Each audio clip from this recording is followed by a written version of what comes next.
윤상현 국민의힘 의원은 어떻게 몰락했을까요?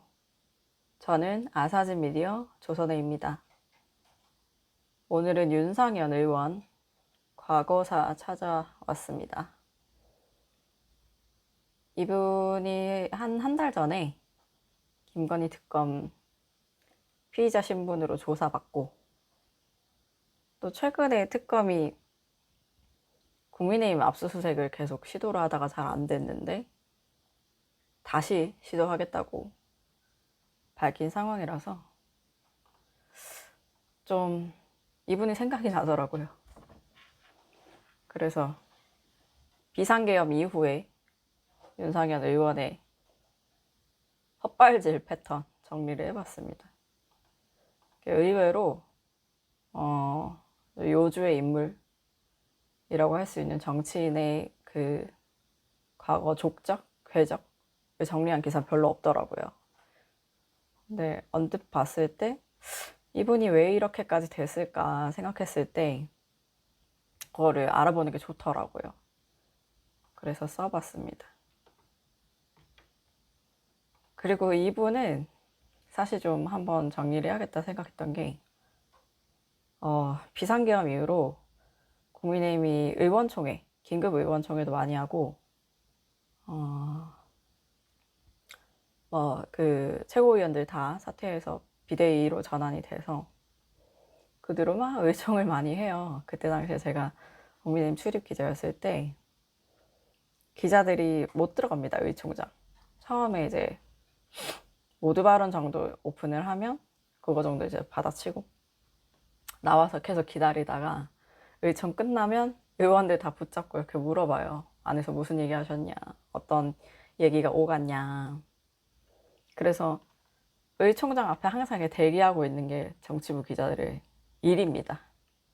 그런데 꼭 그때마다 너무 피곤하잖아요. 비상계엄 끝나고 다 예민해져 있고 해서 좀 중요한 이슈를 좀 메시지를 봐야 되는데 윤상현 의원은 꼭 한 번씩 다 나와가지고 탄핵은 잘못이고 줄줄줄 이렇게 자기 하고 싶은 말씀을 쭉 하세요. 그러면 이걸 안 받았을 수도 없고 기록이다 생각하고 쓰긴 쓰는데 약간 그때마다 들었던 생각은 저분은 좀 찐이다. 찐의 과거를 좀 정리를 한번 해보고 싶다라는 생각이 늘 있었습니다. 이번에 특검 압색 그 상황을 좀 보면서 이 정도 되면 한번 짚어줘야 되지 않을까. 기사를 쓴 이유와 배경이 좀 길었습니다. 작년 12월 11일 국회 본회의입니다. 계엄 이후죠. 윤상현 의원이 이렇게 말합니다. 대법원 판례를 보면 비상계엄은 고도의 정치행위, 통치행위로 보고 있습니다. 알고 계십니까? 난리가 났습니다. 이 이후로. 당시 야당, 그러니까 거의 민주당 쪽에서 내란 공범, 전두환, 국회에 총을 들고 왔다. 미쳤어? 라는 말까지 나옵니다. 시끄러워져요. 본회의장 이렇게 문제 발언이 나오면.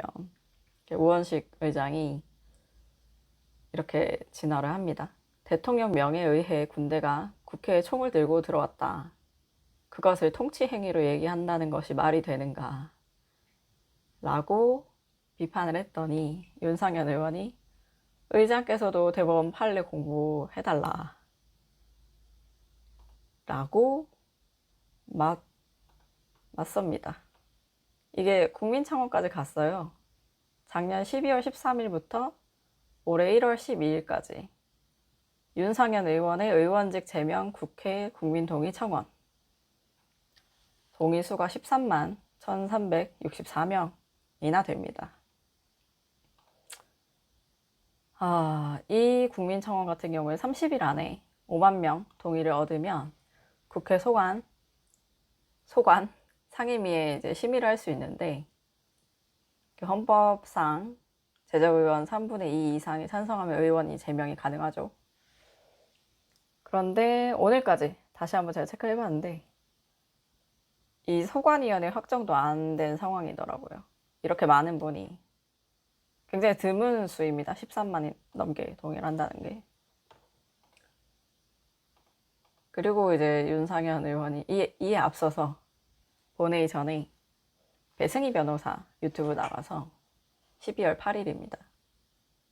그 유명한 1년 지나면 다 찍어줘 발언을 합니다. 이게 어떤 거였냐면 윤석열 당시 대통령의 탄핵소추안 표결을 앞두고 당시 초선이었던 김재섭 의원과 이제 대화를 유튜브에서 푼 거예요. 1년 후에는 다, 야, 윤상현이 의리 있어 좋아. 그 다음에 무소속 가도 다 찍어주더라. 내일 모레 1년 후에 국민은 또 달라져. 라고 본인이 김재섭 의원한테 얘기를 했다고 합니다. 또 난리가 났죠. 이원주 민주당 최고위원, 당시 최고위원. 국민의 개돼지로 보는 소리 아니냐. 웃기지 말라. 윤석열 대통령의 탄핵은 차원이 다른 사유다. 내란 체니 쿠데타가 사유다. 엄청 뭐라고 했습니다. 그리고 윤상현 의원은 관저 방탄 45인 당연히 들어가죠. 지난 1월 6일 한남동 대통령 관저에 전직 대통령 윤석열 씨가 칩거하면서 나오지 않을때 공수처가 이제 체포영장 집행하려고 했는데 계속 다 난리가 났었죠. 거기 이제 막으로 왔던 의원 중에 한 분입니다. 1월 제가 날짜 수정해야겠네. 어쨌든 극우단체 집회에서 이런 얘기를 합니다. 윤상현 의원이 이렇게 얘기합니다.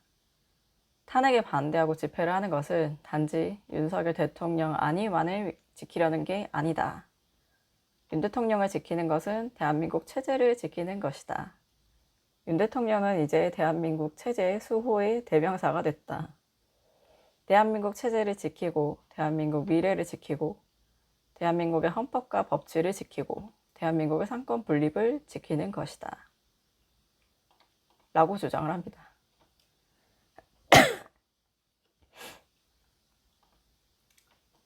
그 뒤로 좀 별 소식이 없었어요. 윤상현 의원에 대해서. 근데 지난달 7월 8일 김건희 특검에서 압수수색 당합니다. 2022년 보궐선거 때 국회의원 보궐선거 김양선 전 의원 창원 의창 후보 공천받는 과정에서 공천 심사를 방해했다는 혐의인 거죠. 공천관리위원장이었습니다. 그러고 나서 한 20여일쯤 돼서 7월 17일 김건희 특검의 피의자 신분으로 출석합니다. 15시간 가까이 조사받고 나서 기자들을 만나서 또 평상시 얘기 나오는 것들 관련해서 제가 열심히 설명드렸다고 말합니다.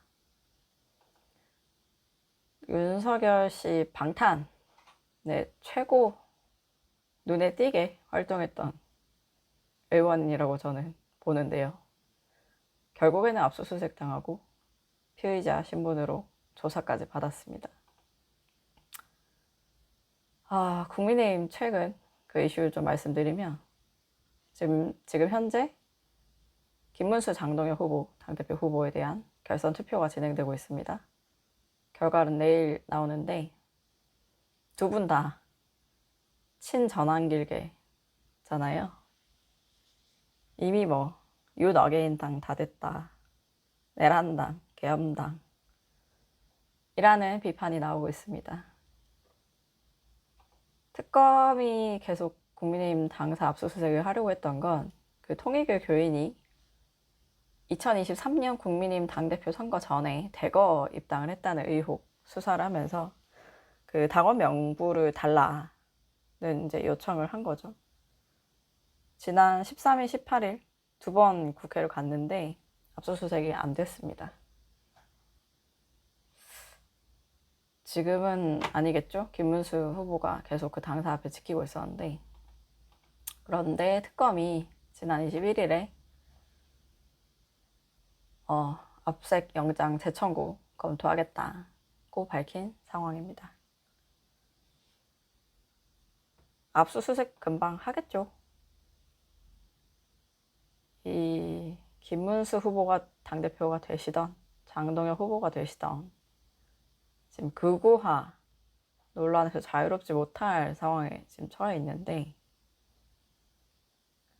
윤상현 의원에 대한 피의자 신분 조사가 좀 계속 겹쳐서 저는 보이더라고요. 제 개인 의견입니다.